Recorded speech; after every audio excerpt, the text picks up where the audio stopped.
Salut à toute l'équipe en studio, je vous espère en bonne santé. Que vous soyez auditeur ou internaute, soyez donc les bienvenus dans votre chronique La Bonne Nouvelle. Après avoir donné une parole du Christ aux personnes touchées par le cancer, ainsi qu'aux familles éprouvées, dans cette session nous voulons soutenir les aidants. Cette chronique est spécialement pour vous.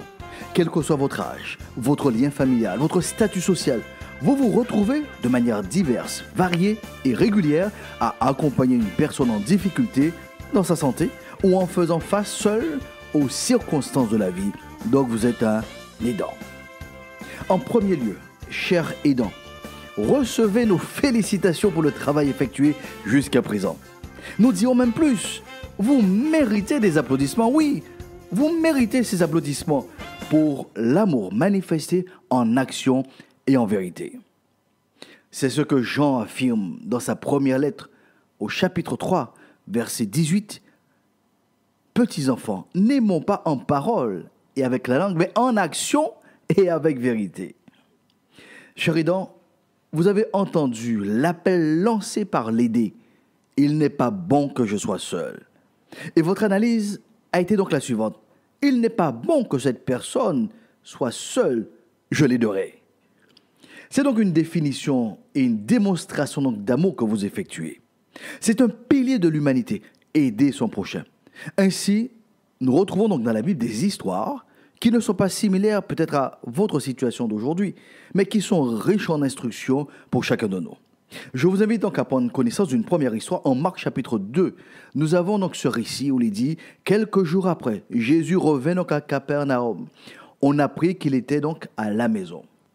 Et il s'assembla un si grand nombre de personnes que l'espace devant la porte ne pouvait plus les contenir. Il leur annonçait la parole. Des gens vinrent à lui, amenant un paralytique porté par 4 hommes. Comme ils ne pouvaient pas donc l'aborder à cause donc de la foule, ils découvrirent donc le toit de la maison où il était. Et ils descendirent par cette ouverture le lit sur lequel le paralytique était couché. Jésus, voyant leur foi, dit au paralytique, « Mon enfant, tes péchés sont pardonnés. » « Je te l'ordonne, dit-il au paralytique, lève-toi, prends ton lit et va dans ta maison. » Et à l'instant, il se leva, prit son lit et sortit en présence de tout le monde, de sorte qu'ils étaient tous dans l'étonnement et glorifiaient Dieu, disant, « Nous n'avons jamais rien vu de pareil. » Waouh! Une seule question s'impose. Et si les aidants n'avaient pas osé faire descendre leur ami par le toit? Comment donc ce paralytique aurait-il obtenu sa guérison miraculeuse? Madame, monsieur, si vous n'étiez pas engagé, impliqué auprès d'une personne qui ne bénéficie pas des mêmes aptitudes d'avant, quelle aurait été la situation d'aujourd'hui de cette personne? Si vous n'étiez pas présent régulièrement, le traitement n'aurait pas eu le même effet. Les démarches administratives se seraient donc accumulées. Vous voyez donc, madame, monsieur, cher aidant, vous jouez un rôle capital pour l'amélioration donc de la santé et de la situation de cette personne. Nous connaissons bien l'histoire du bon Samaritain en Luc chapitre 10. Il nous est dit dans cette deuxième histoire, un homme descendait de Jérusalem à Jéricho, il tomba au milieu des brigands qui le dépouillèrent, le chargèrent de coups et s'en allèrent le laissant à demi-mort. Un sacrificateur qui passait par hasard par ce chemin, l'ayant vu, passa outre. Un lévite arriva aussi dans ce lieu, l'ayant vu, passa outre. Mais un Samaritain qui voyageait, étant venu là, fut ému de compassion lorsqu'il le vit. Il s'approcha et banda ses plaies, en y versant donc de l'huile, du vin, puis il le mit sur sa propre monture, le conduisit à une hôtellerie et prit soin de lui. Le lendemain, il tira donc 2 deniers, les donna donc à l'hôte et dit, « Aie soin de lui et ce que tu dépenseras, de plus, je te le rendrai à mon retour. » Lequel donc de ces 3 te semble avoir été le prochain de celui qui était tombé au milieu donc des brigands? C'est celui donc qui a exercé la miséricorde envers lui, répondit donc le docteur de la loi. Jésus lui dit, va, et toi, fais de même. S'il est vrai que la vie ne nous fait pas de cadeaux, il est certain que la vie nous réserve de bonnes surprises. Heureusement qu'il y a encore et qu'il y aura toujours des gens de bien qui transcendent les barrières, les clivages et qui osent faire le bien. Un enfant scolarisé envers un parent déficient ou malade est un aidant. Un époux qui soutient donc son épouse ayant donc une défaillance dans sa santé mentale est un aidant. Des parents au chevet d'un enfant dont l'autonomie est freinée sont aussi des aidants. Au-delà du cercle familial, il y a des amis, des connaissances, des anonymes qui assurent donc, la fonction d'aidant. C'est donc un enseignement, voire des enseignements que cette parabole donc, du bon samaritain donc, nous dispense. Que donc mes ressources, mes connaissances sont donc destinées à faire le bien donc à autrui. Elles doivent élever, hisser une autre personne dans sa situation actuelle. Question, qui n'a jamais eu besoin d'une aide dans des moments difficiles? La réponse est simple. Même le Christ a eu besoin de l'aide de Simon de Cyrène pour porter sa croix. Selon donc les déclarations de Marc au chapitre 15, au verset 21, il est dit « Ils forcèrent donc à porter la croix de Jésus à un passant qui revenait donc des champs, Simon de Cyrène, père d'Alexandre et de Rufus. Et ils conduisirent Jésus au lieu nommé Golgotha, ce qui signifie donc lieu du crâne, ce qui sous-entend que Simon de Cyrène est aussi arrivé, et bien donc à Golgotha. Nous avons d'autres leçons donc à tirer de l'exemple donc de Simon de Cyrène qui a aidé Jésus à porter sa croix jusqu'à Golgotha. Les aidants ont toujours une charge de travail supplémentaire, des modifications d'agenda, des retards sur l'heure prévue, des kilomètres supplémentaires à effectuer, une fatigue un peu plus grande que les autres. Je voudrais maintenant avoir un cœur à cœur, encore plus avec donc les aidants. Madame, monsieur, permettez que je vous pose quelques questions personnelles. Prenez-vous soin de vous-même?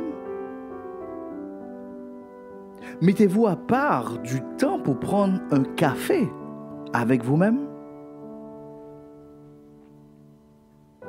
Avez-vous un loisir, une activité physique régulière? En un mot, comment exprimez-vous à votre égard de l'amour envers vous-même? Le Christ a cette parole pour chaque aidant en Matthieu 22, verset 39. Tu aimeras ton prochain comme toi-même. Tu aideras ton prochain comme toi-même. Ce n'est pas moins que toi et ce n'est pas plus que toi, mais c'est comme toi-même. C'est le signe égal. Malheureusement, le constat est de plus en plus officiel. Trop d'aidants basculent dans le burn-out, dans la dépression, voire même trop d'aidants décèdent avant la personne aidée.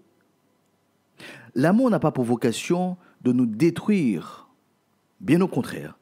C'est en étant au service de son prochain, c'est en contribuant à la réussite de l'autre, qu'il y a donc de l'épanouissement de soi. Cher ami aidant de la chronique La Bonne Nouvelle, si tu reconnais qu'il y a un déséquilibre dans la gestion de ton temps, que le suivi de ta santé n'est plus régulier comme auparavant, même que ta santé se fragilise, il est important que tu modifies le programme. Si tu veux continuer à être utile, à aider, à aimer, tu dois en bénéficier aussi, pour ne pas dire premièrement. Le Christ qui est le Fils de Dieu, il est venu sur la terre pour venir en aide. Bien plus que cela, il est venu en tant que sauveur. Oui, le sauveur de l'humanité a eu besoin d'une aide significative de Simon de Cyrène. Cela démontre aussi que dans cette affaire, l'humilité est donc importante. La personne en difficulté doit être humble pour accepter l'accompagnement de l'aidant.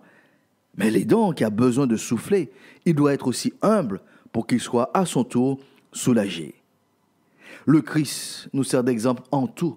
C'est ce qui le qualifie donc dans son enseignement Matthieu 11, verset 28, où il est cas « Venez à moi, vous tous qui êtes fatigués et chargés, et je vous donnerai du repos. Prenez mon joug sur vous et recevez mes instructions, car je suis doux et humble de cœur, et vous trouverez du repos pour vos âmes. Car mon joug est doux et mon fardeau est léger. » Je terminerai cette session avec ce dernier point. Madame, monsieur, que pouvons-nous faire individuellement dans notre cercle intime? Que pouvons-nous faire collectivement pour proposer des sas de respiration, d'oxygénation aux aidants? Tandis qu'ils se retrouvent dans un ministère, un service que nous ne sommes pas en mesure d'accomplir, demandons-nous, cherchons et trouvons les actions qui leur permettront de maintenir donc la chaîne de la solidarité, de la bienveillance dans notre pays. L'appel est donc lancé. N'hésitez pas donc à faire part justement de vos propositions. C'est donc avec ce défi que nous mettons donc un terme à notre chronique La Bonne Nouvelle. Et que durant donc cette nouvelle semaine, saisissons donc les opportunités pour faire le bien envers tous. Tout en proclamant la paix de Dieu soit avec vous pour une meilleure saison.